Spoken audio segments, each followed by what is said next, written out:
ಟ್ಯಾಕ್ಟ್ರಿ ತಂದು road block ಮಾಡೋಣ. ಇಲ್ಲಿ ರೋಡ್ ಬ್ಲಾಕ್ ಅಲ್ಲ, ಇವ್ರು ಹೋಗದೈತಿ ಇಲ್ಲೇ ಇಟ್ಕೊಂಡ್ರೆ ಬಂದೇ ಬರ್ತಾರೆ. ಇಲ್ಲಿ ಹೋಗಾರ ಹೇಳಪ್ಪ ಎಸ್ ಪಿ ಹೇಳಿ ನೀವು ಹೇಳ್ರಿ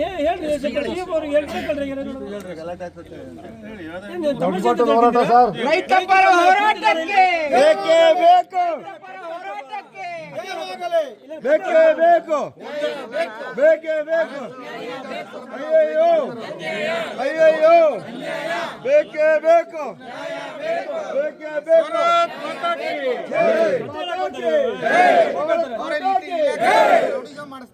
ಉದ್ದಟತನ ತೋರಿದೆವು RFOಗೆ, ಉದ್ದಟತನ ತೋರುವ RFOಗೆ. ಅಲ್ಲಪ್ಪ, ಇಲಾಖೆರು ಪೊಲೀಸ್ ಇಲಾಖೆ ನಿಮಗೆ ಕೊಡಬೇಕು. ಅದ್ಬಿಟ್ಟು ನೀವೇನು ಎಲ್ಲ ರೌಡಿಗಳ ತರ ನಮ್ಮನೇನು ಹೊಡ ಹೆದರ್ಸ್ತೀರಾ? ಏನು ಹೊಡೆದಬೇಕು ಅಂತ ಸೇರ್ಕೊಂಡಿರೋನಪ್ಪ. RFO ಅರವಿಂದ್ ಅವರಿಗೆ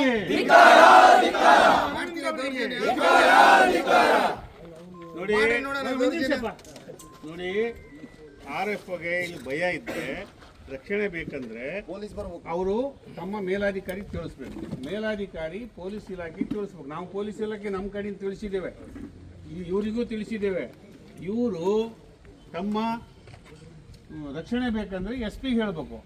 SP ಕಳಿಸ್ತಾರೆ ಅಥವಾ ವ್ಯವಸ್ಥೆ ಮಾಡ್ತಾರೆ, ಅಥವಾ ಈ CCF ಹೇಳಬೇಕು. ಇವರು ಇಲ್ಲ ಈ ಥರ ಇದೇನೆ. ಇವರೇ ಎಷ್ಟು ಜನ ಸೇರಿಸ್ಕೊಂಡು ಇಲಾಖೆಯಲ್ಲಿರೋ ಎಲ್ಲ ಗಾರ್ಡು, ಫಾರೆಸ್ಟ್ರು, ರೇಂಜರ್ಗಳನ್ನು ಇಲ್ಲದೆ ತರಿಸ್ಕೊಂಡ್ರೆ ಅಲ್ಲಿ ಆಗ ಅನಾಹುತಕ್ಕೆ ಯಾರು ಜವಾಬ್ದಾರರು? ಯಾರು ಈ ಅಧಿಕಾರ ಕೊಟ್ಟಿದ್ದಾರೆ? ಪ್ರಶ್ನಾರ್ಹ ಇದು. ನೋಡೋಣ, ನಮ್ಮ ವಿರೋಧ ಪಕ್ಷದ ನಾಯಕರ ಗಮನಕ್ಕೂ ಇವತ್ತೇ ತರ್ತೇನೆ. ಎಲ್ಲ ಅಲ್ಲೆಲ್ಲ ಒಂಥರ ಏನೇನೋ ನಡೀತಾ ಇದೆ ರಾಜಕೀಯ, ಇಲ್ಲೊಂಥರ ರಾಜಕೀಯ ನಡೀತಾ ಇದೆ. ನಾವು ನಿನ್ನೆ ಇನ್ನೂ ಸುಶಾಸನ ಅಂತ ಆಡಳಿತ ನಡೆಸಿದ್ದೀವಿ, ಅದು ಸಭೆ ನಡೆಸಿ. ಇವತ್ತು ದುಶಾಸನ ನಡೀತಾ ಇದೆ ಇಲ್ಲಿ. ಯಾರು ಬರ್ಬೇಕಲ್ಲಪ್ಪ, ಮತ್ತೆ ಅದಕ್ಕೆ ಹಾಕಿಲ್ಲ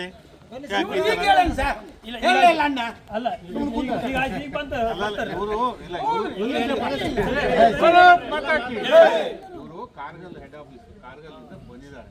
ಶಿವಮೊಗ್ಗದಾಗೆ ಇರ್ತಾರೆ, ನಿನ್ನೆ ರಜೆ ಇತ್ತು, ಕಾರ್ಗಲ್ ಹೋಗ್ಬೇಕಿತ್ತಲ್ಲ, ಬಂದಿದ್ದಾರೆ, ಡ್ಯೂಟಿ ಮಾಡಿದ್ದಾರೆ, ಬಂದಿದ್ದಾರೆ. ನೋಡಿದ್ರೇನ್ರಿ ನೀವು? ಅವ್ರು ನಿಮ್ಗೆ ಹೆಸರು ಗೊತ್ತೇನ್ರಿ? ಅವ್ರು ಯಾವ್ದೋ ಊರನಂತ ಈಗ ಕೇಳಿದ್ರೆ ಈಗ ಹೇಳ್ತಾರೆ ಅವ್ನು ಮರ ಕಡ್ದದಂತ ಹಾಕಿಲ್ಲ ಅಣ್ಣ. ನೀನು ನಿಮ್ಗೆ ಯಾವ ಹೇಳ್ಕೊಟ್ಟನಲ್ಲ, ಅವ್ನು ಹೇಳ್ಕೊಟ್ಟಿದ್ದಾರೆ. ಯಾರು ಹೇಳು, ಯಾರು ಹೇಳ್ದವ್ ನಿಮ್ಗೆ?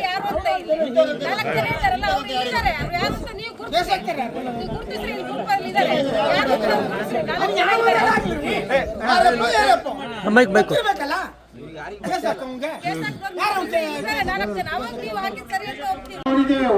ವಿದ್ಯಾರ್ಥಿ ಜೀವನದಿಂದ ಹೋರಾಟದ ಮೂಲಕನೇ ಬಂದಿದ್ದೇವೆ. ಇಷ್ಟೊಂದು ಜನರಿಗೆ ಇಲ್ಲಿ ಏನ್ ಕೆಲಸ? ಇಲ್ಲಿ ಮರ ಕಡಿತಿದಾರ, ಕಾಯಕ್ ಬಂದಿದಾರ, ಮರ ಎತ್ಕೊಂಡು ಕಳ್ತನ ಮಾಡಕ್ ಬಂದಿದಾರ. ತಮಗೆ ರಕ್ಷಣೆ ಬೇಕು ಅಂದ್ರೆ ಅಧಿಕಾರಿ ಪೊಲೀಸರಿಗೆ ತಿಳಿಸ್ಬೇಕು. ಪೊಲೀಸರಿಗೆ ತಿಳಿಸೋದ್ರ ಜೊತೆಗೆ ತನ್ನ ಮೇಲಾಧಿಕಾರಿ ತಿಳಿಸ್ಬೇಕು. ಮೇಲಾಧಿಕಾರಿ ಪೊಲೀಸ್ ಇಲಾಖೆ ಮೇಲಾಧಿಕಾರಿ ತಿಳಿಸ್ಬೇಕು. ಅದಕ್ಕೂ ದೊಡ್ಡದಾಗ್ತದೆ ಅಂದ್ರೆ ಪೊಲೀಸ್ ಇಲಾಖೆ DCಗೆ ಹೇಳ್ತದೆ, ಲಾಂಡ್ ಆರ್ಡರ್ ಪ್ರಾಬ್ಲಮ್ ಇದೆ, 144 ಸೆಕ್ಷನ್ಸ್ ಜಾರಿ ಮಾಡಿ ಮತ್ತು ಸೂಕ್ತ ಬಂದೋಬಸ್ತಿಗೆ ಪೊಲೀಸ್ ವ್ಯಾನ್ ತೋರಿಸಿದ್ರು. ನಾನು ಹೇಳಿದೆ, ಈಗ ಇದು ಹೋರಾಟ ಇವತ್ತು ನಿಲ್ಲದೆ ಹೋದ್ರೆ ಪೊಲೀಸ್ ವ್ಯಾನಿಗೆ ವ್ಯವಸ್ಥೆ ಮಾಡ್ತಾರೆ ನಾನು ಹೇಳಿದೆ. ಯಾರಿಗೆ? ಸಬ್ ಇನ್ಸ್ಪೆಕ್ಟರ್ಗೆ ಮಾಡ್ಕೊಳ್ಳಿ ಅಂತ. ಇಷ್ಟೊಂದು ಜನರಿಗೆ ಅದೊಂದು ರೆಕಾರ್ಡ್ ಮಾಡ್ಕೊಳ್ಳಿ. ಇರಲಿ, ಅದೇನಿಲ್ಲ, ಅವ್ರು ಹೇಳಿದ್ದಾರೆ, ಬಂದಿದ್ದಾರೆ, ಇವ್ರದ್ದೇನಲ್ಲ. ಇವ್ರ ರಕ್ಷಣೆಗೆ, ಅರಣ್ಯದ ರಕ್ಷಣೆಗೆ ಇರೋರು, ಇವ್ರ ರಕ್ಷಣೆಗೆ ಇರೋರು, ಇವರ ರಕ್ಷಣೆಗೆ ಈ ದೇಶದ ಕಾನೂನು ಇದೆ, ಇವರ ರಕ್ಷಣೆಗೆ ಪೊಲೀಸ್ ಇಲಾಖೆ ಇದೆ, ಇವು ಈ ಅಧಿಕಾರಿಯ ರಕ್ಷಣೆಗೆ DC ಇದ್ದಾರೆ. ಸಾಧಾರಣ ನೋಡಿ 4-5 ಜನ ಇಲ್ಲಿ ಇರಬೇಕು. ಮತ್ತೆ ಮಾಹಿತಿ ಬೇಕಾದ್ರೆ ನಿನ್ನೆ ಹೇಳ್ತಿಲ್ಲ, ಆದ್ರೆ ಭಯ ತಪ್ಪು ಮಾಡಿದ್ರೆ ಭಯ. ಮತ್ತು ಇತರ ಒಂದು ಇದೆಯಲ್ಲ ಕಥೆಯಲ್ಲಿ, ಅದೇ ಮೂಲ ಜನಮೂಲ ಇತರರು ಅಂತ ನಾವು ಇದ್ದೇವೆ. ನಮ್ಮ ಜೀವನದಲ್ಲಿ ಇತರರು ಸಾಕು. ಯಾರು ಕಾರಿದೆ, ಯಾರು ಬೈಕ್ ಇದೆ, ಫೋಟೋ ಹೆಚ್ಚಿದೆ ಅಂತ ನೋಡಿ ಕರ್ಸೋದು, ನೋಡಿಸ್ಕೊಡೋದು, ಹೋದ್ರು. ಅದು ಯಾಕೆ ಅಂತ ನಾವು ಹೇಳೋದಿಲ್ಲ. ನೋಡಿದೀವಪ್ಪ,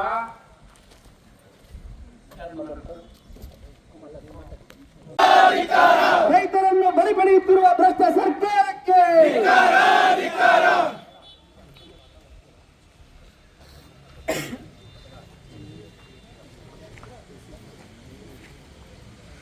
ಬೇಕೇ ಬೇಕು, ಬೇಕೇ ಬೇಕು.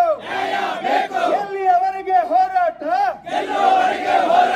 ಎಲ್ಲಿಯವರೆಗೆ ಹೋರಾಟ,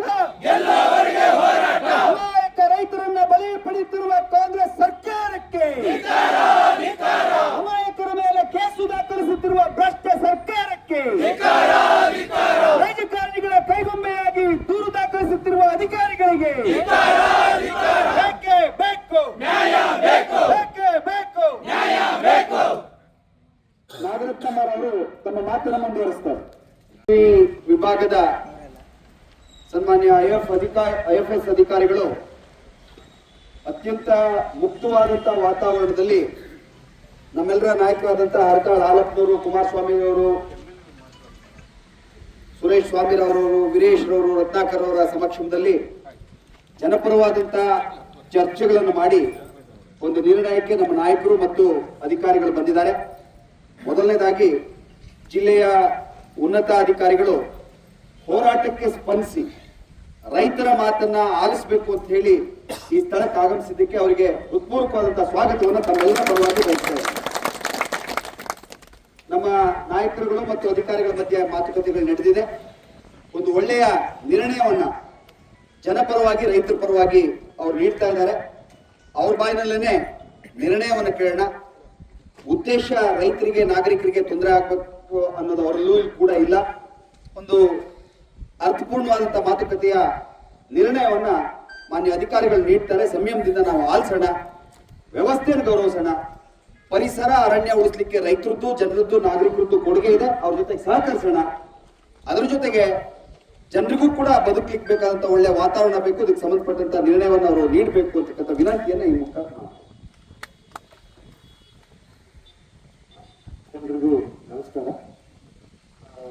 ಇವತ್ತಿನ ದಿವಸ ಹಾಲಪ್ಪ ಸಾಹೇಬರು ಚಿನ್ನಮಜೆಟ್ಟಲ್ಲಿ ಏನೋ ಒಬ್ಬ ರೈತನ ದೂರ ಹೋಗಿದ್ರು. ಆ ಒಂದು ಸ್ಥಳದಲ್ಲಿ ನಡೆದ ಘಟನೆ ಬಗ್ಗೆ ಸಾರ್ವಜನಿಕರಿಂದ ಒಂದು ಸುಮಾರು 17 ಮರ ಕಟ್ಟಾಗಿದ್ರ ಬಗ್ಗೆ ಒಂದು ಪ್ರಕರಣ ದಾಖಲೆ ಮಾಡಿದ್ರು. ಅದ್ರ ಬಗ್ಗೆ ಚರ್ಚೆ ಮಾಡಿದ್ದಾರೆ.